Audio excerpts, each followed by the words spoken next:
ನೇರವಾಗಿ ವಿಷಯಕ್ಕೆ ಬರ್ತೇನೆ. ಇವತ್ತು ಏನು ಇಡೀ ಜಗತ್ತೇ ಬೆಚ್ಚಿ ಬೀಳುವಂತಹ ಒಂದು ತನಿಖೆ ನಡೀತಾ ಇದೆ.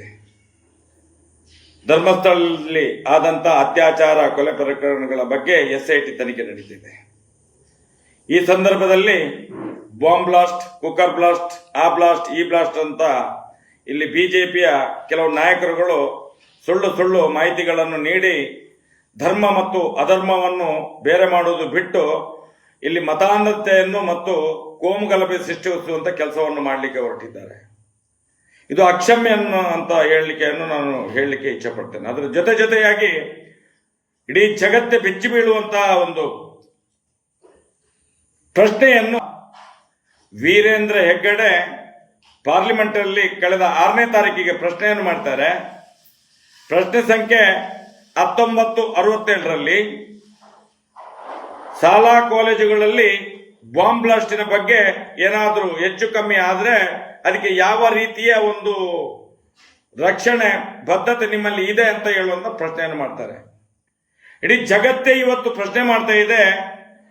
ಒಂದು ಅನಾಮಿಕ ಬಂದು ಊತಿಟ್ಟ ಶವಗಳನ್ನು ಮೇಲೆ ತೆಗಿಲಿಕ್ಕೆ ಹಲವಾರು ವರ್ಷಗಳಿಂದ ಊತಿಟ್ಟದ್ದು.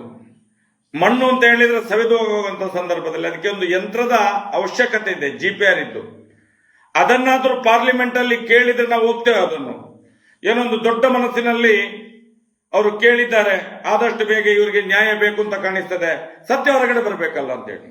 ಇಲ್ಲಿ ಏನ್ ಮಾಡ್ತಾರೆ ಅಂತ ಹೇಳಿದ್ರೆ ಅವರ ಪ್ರಶ್ನೆ ಏನಂತ ಹೇಳಿದ್ದಾರೆ, ಎಲ್ಲಾ ಶಾಲಾ ಕಾಲೇಜುಗಳಲ್ಲಿ ರಕ್ಷಣೆ ಹೇಗೆ ಕೊಡ್ತೀರಿ ಬಾಂಬ್ ಬ್ಲಾಸ್ಟಿನ ಬಗ್ಗೆ. ಮತ್ತೊಂದು ಕಡೆಯಲ್ಲಿ ಇಲ್ಲಿ ಬಿಜೆಪಿ ನಾಯಕರುಗಳು ಬಾಂಬ್ ಬ್ಲಾಸ್ಟಿನ ಬಗ್ಗೆ ಯಾವತ್ತೋ ಏನು ಸುದ್ದಿಯಲ್ಲಿದ್ದನ್ನು ಈಗ ತೆಗಿಲಿಕ್ಕೆ ಶುರು ಮಾಡಿದ್ದಾರೆ.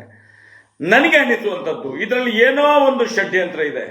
ಅದಕ್ಕೋಸ್ಕರ ನಾನು ರಾಜ್ಯ ಸರ್ಕಾರಕ್ಕೆ ಮನವಿ ಮಾಡ್ತೇನೆ.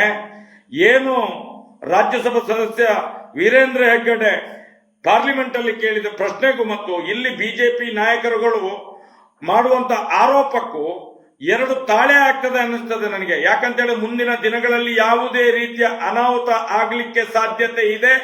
SST ಯನ್ನು ನಿಲ್ಲಿಸಿ ಇಡೀ ಪ್ರಕರಣವನ್ನು ಸಾಕ್ಷ್ಯ ಸಮೇತ ನಾಶ ಮಾಡಲಿಕ್ಕೆ ಹೊರಡ್ತಾರೋ ಏನು ಅಂತ ಅನ್ನುವಂತ ಭ್ರಮೆ ಎಲ್ಲ ನ್ಯಾಯಪರವಾಗಿ, ಸತ್ಯಪರವಾಗಿ, ಧರ್ಮಪರವಾಗಿ ಹೋರಾಟ ಮಾಡುವಂತ ನಾಯಕರುಗಳಿಗೆ ಇವತ್ತು ನಾವು ಭಯಭೀತರಾಗ್ತಾ ಇದ್ದೇವೆ. ಅದಕ್ಕೆ ರಾಜ್ಯ ಸರ್ಕಾರಕ್ಕೆ ಮನವಿ ಮಾಡ್ತೇನೆ, ಎಲ್ಲೆಲ್ಲಿ SDM ಕಾಲೇಜಿನ SDM ಸಂಸ್ಥೆಯ ಏನೇನು ಶಾಲಾ ಕಾಲೇಜುಗಳಿದ್ದಾವೆ, ದೇವಸ್ಥಾನಗಳಿದ್ದಾವೆ, ಅದಕ್ಕೆ ಎಲ್ಲದಕ್ಕೂ ಬಿಗಿ ಭದ್ರತೆಯನ್ನು ಕೊಡಬೇಕು, ಅದರ ರಕ್ಷಣೆಯನ್ನು ಮಾಡಬೇಕು. ಅದರ ಜೊತೆಯಲ್ಲಿ ಸಮಾಜಕ್ಕೆ ಒಂದು ಒಳ್ಳೆಯ ಸಂದೇಶವನ್ನು SIT ಇಂದ ಕೊಡಿಸಬೇಕು.